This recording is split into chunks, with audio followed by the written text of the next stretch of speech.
In the land of Egypt, the mightiest empire on earth, the children of Israel groaned under the weight of slavery.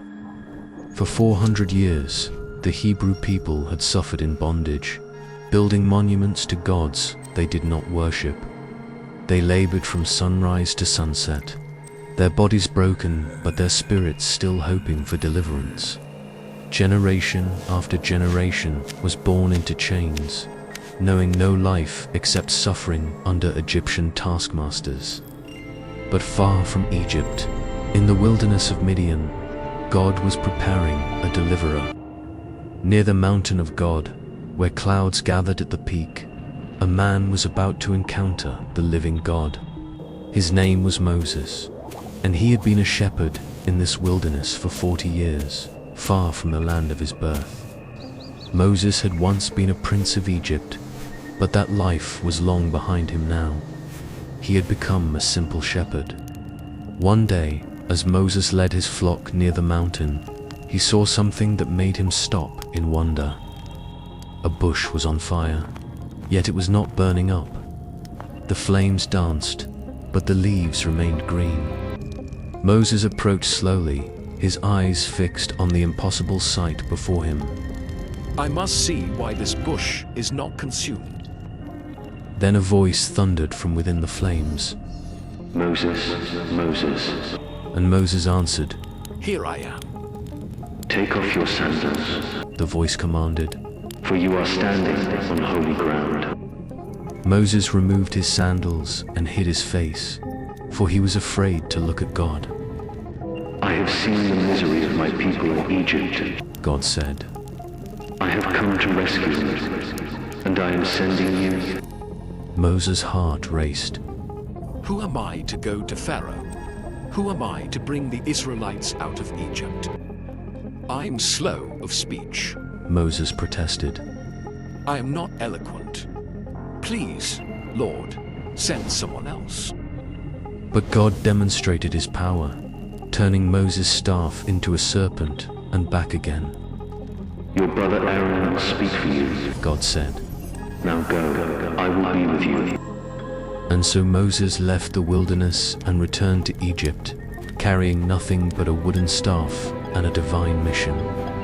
The palace of Pharaoh was the seat of all power in Egypt, where the king ruled as a living god. Pharaoh sat on his golden throne, surrounded by priests and nobles, the most powerful man in the world. Moses and Aaron entered the throne room, two old men facing an empire, with only God's word as their weapon. Let my people go, Moses declared. so that they may worship the Lord in the wilderness. When Moses threw down his staff and it became a serpent, Pharaoh's magicians did the same. But Moses' serpent swallowed all the others, a sign of whose power was greater. Yet Pharaoh hardened his heart. I do not know this, Lord, and I will not let Israel go. Then God began to pour out his judgment on Egypt.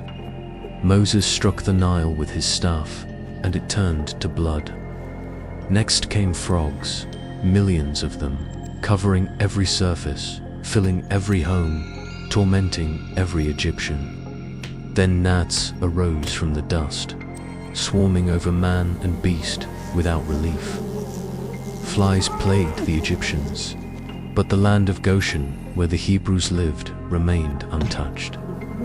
The livestock of Egypt died in the fields, while every Hebrew animal survived unharmed. Painful boils broke out on all Egyptians. Even Pharaoh's own magicians could not stand before Moses. Hail mixed with fire rained from the sky, destroying crops and killing any creature left outside. Locusts devoured everything that remained, stripping Egypt bare of vegetation.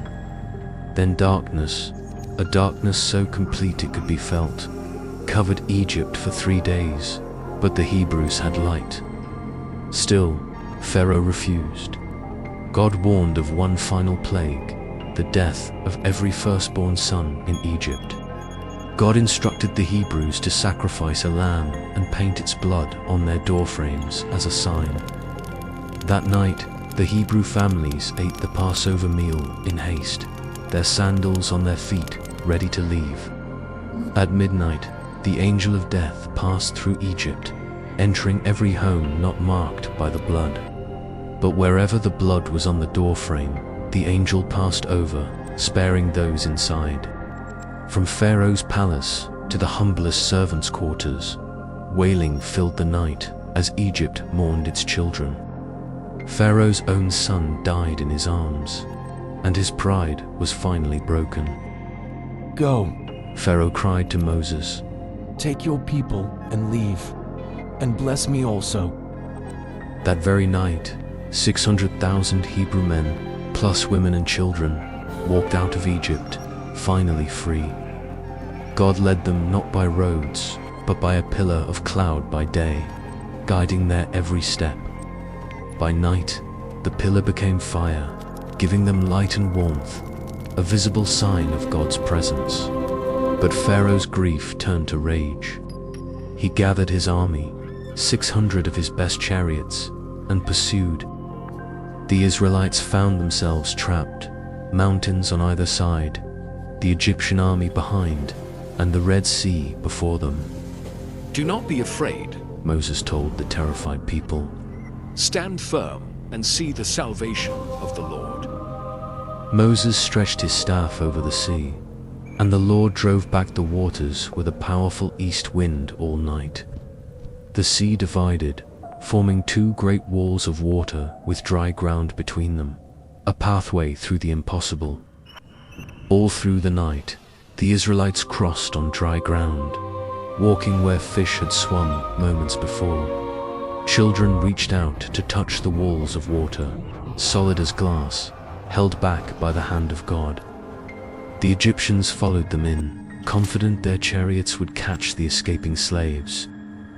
But in the morning watch, their wheels stuck in the mud, and panic seized the Egyptian army. "Let us flee from Israel," they cried. "Their God fights for them against us." Then Moses stretched out his hand, and the waters crashed back together, drowning Pharaoh's entire army. When the sun rose, the Israelites saw Egyptian bodies washed up on the shore. The pursuit was over forever. Moses looked upon the sea and wept, tears of overwhelming gratitude for God's mighty deliverance. His sister Miriam took a tambourine and led the women in dancing and celebration. All of Israel joined in song. "The Lord is my strength and my song. He has become my salvation." The elders who had been born in slavery fell to their knees, unable to believe their freedom was real. God led them through the wilderness to his holy mountain, where clouds and fire covered the peak. Moses alone climbed into the cloud to meet with God and receive his commandments. For 40 days, the people waited while Moses communed with the Almighty on the mountain. Moses descended with the law written by God's own finger, and a covenant was made between God and his people.